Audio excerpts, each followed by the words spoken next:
그러니까 김민석 후보의 청문회 과정을 보면서 결국은 많은 국민들이 조국 그 전 장관의 입시 비리, 자녀 입시 비리를 떠올릴 수밖에 없는 거예요. 왜냐하면 조국 전 장관도 그 당시에 청문회에서 다 부인했거든요. 입시 비리와 관련된 뭐 인턴 과정이라든지 부모 찬스, 아빠 찬스 써서 또 엄마 찬스 써서 스펙을 만들었던 부분에 대해서 부인했고, 그러나 수사 과정에서 사실 다 드러났거든요. 국무총리 후보자 아들이 그 고등학교에 입학하는 과정에서 좀 몇 가지 의혹이 제기가 된 게 있습니다. 혹시 이 부분에 대해서 알고 계시는지, 어떻게 생각하시는지 좀 말씀해 주시죠. 청문회 문제로 제기된 거 들었고요. 특히 이제 청신국제고등학교 입학하는 과정에 대해서 좀 말씀을 드리면, 일반적으로 보통 청신국제고등학교는 이제 경기도에 있는 거기 때문에 보통 자격 요건이 있습니다. 이제 보통 중학교 3학년 때까지 그 경기도에 거주하거나, 그리고 거기서 나서 자란 학생들이라거나, 아니면 여러 가지 조건이 있습니다. 검정고시나 중학교 졸업자라고 하더라도 경기도에 거주해야 되는 뭐 이런 조건들이 좀 있는데요. 그 외에 이제 예외 조항이 있는 게 이제 국제학교가 없는, 국제고가 없는 광역시의 경우, 이게 이제 그 입학이 가능합니다. 근데 이제 서울이나 이 김 후보자의 아들이 태어나면서부터 계속 거주했었던 서울이나 인천, 세종, 부산, 대구 뭐 이런 데는 예외입니다.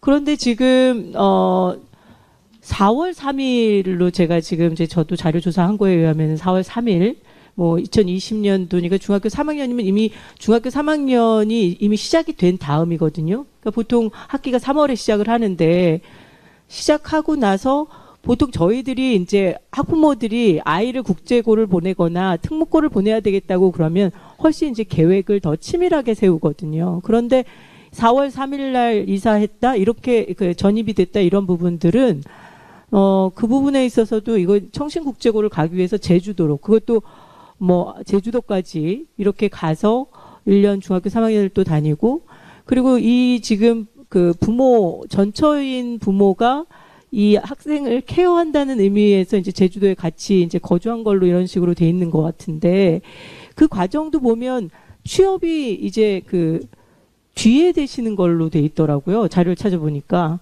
그러니까 그것도 되게 앞뒤가 안 맞는 거예요. 그래서 이 제주도로 이사해서 그리고 전처가 취업하는 과정, 그 취업하는 과정에서 지금 아까 제가 서두에도 발언을 했지만 제주국제자유도시 개발센터라는 곳은 그 당시에 이제 민주당의 전 의원이 이사장으로 있었잖아요. 그러니까 그런 과정이 일반적이지 않다. 학부모들이 봤을 때는 국제고를 들어가기 위해서 편법으로 입학을 하기 위한 그런 이사가 아니었느냐, 이런 의혹들이 제기가 되는 거죠. 네. 네, 감사합니다.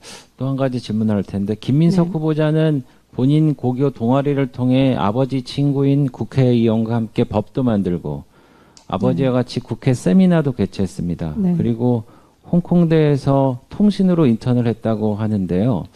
글쎄, 근데 이런 게 말하자면 다 스펙인데, 보통 스펙을 쌓는 거는 대학교의 입시에, 상급 학교에 쓰이기 위해서 보통 이런 스펙을 쌓는데, 이제 청문회장에서 김민석 후보자한테 물어보니까 이 스펙 쌓은 거와 입시 서류는 무관하다, 자기가 넣지 말라고 그랬다, 이렇게 얘기했는데 정작 입시 서류는 안 냈거든요.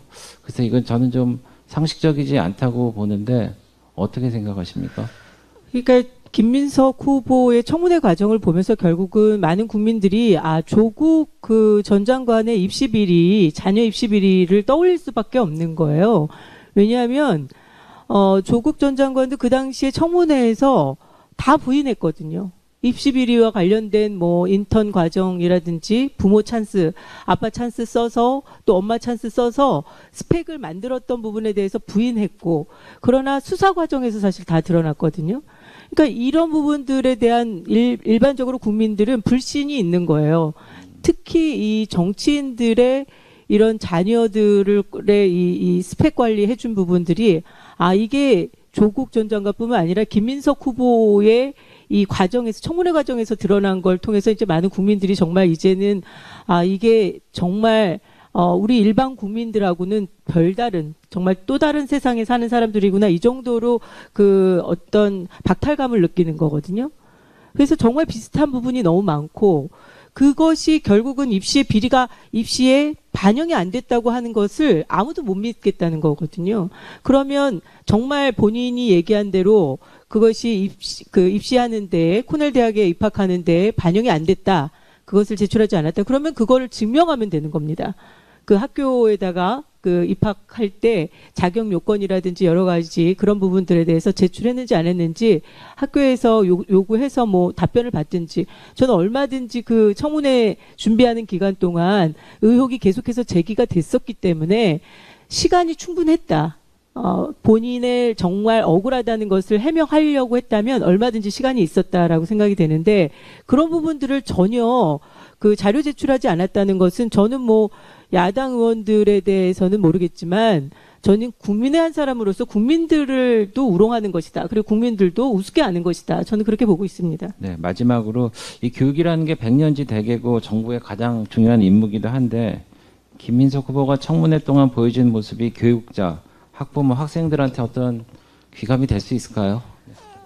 그 부분에 대해서는 뭐 제가 이 자리에서 답변하지 않아도 뭐 많은 국민들이 알 것 같습니다. 왜냐하면 일반적으로 공직자라면, 선출직들은 뭐 투표해서 됐으니까 본인들이 어떤 뭐 좀 흠결이 있어도 내가 이거 국민들한테 선택받았다 이러면서 늘 그런 식으로 얘기하는 것 같아요, 국회의원들 보면.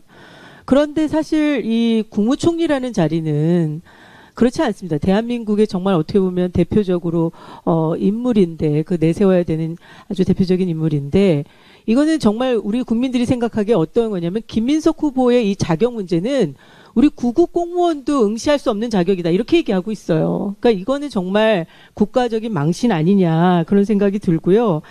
이 일반 국민들은 어떻게 보면 이 김민석 후보의 이 청문회 과정을 보면서 재산 증식 과정이라든지 이 교육 문제, 특히 이 본인 석사 논문 과정, 이런 것들을 보면서 어떤 느낌이 드냐면, 정말 열심히 살아도 소용이 없구나.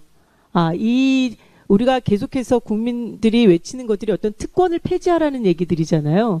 그런데 이 본인이 어떤 정치인으로서 그 자리에서 온갖 특권을 다 누려온 게 아니냐, 그거에 대해서 국민들이 분노하는 건데, 이 교육적인 측면에서 특히 우리 미래 세대들, 대한민국의 우리 청년들, 또 학생들, 정말 열심히 뭔가 본인들이 이루어야 되는, 본인 스스로 열심히 해야지만 이룰 수 있는 우리 일반 국민들이 그 시선에서, 이 눈높이에서 봐서는 정말 김민석 후보의 이 모든 이 문제들, 의혹이 제기된 문제들, 이런 것들이 해소가 되지 않고 국무총리가 된다는 것은 많은 국민들에게도 부끄러운 일이고, 많은 국민들도 더 분노하고 박탈감 느끼는 일이다, 이렇게 생각하고 있습니다.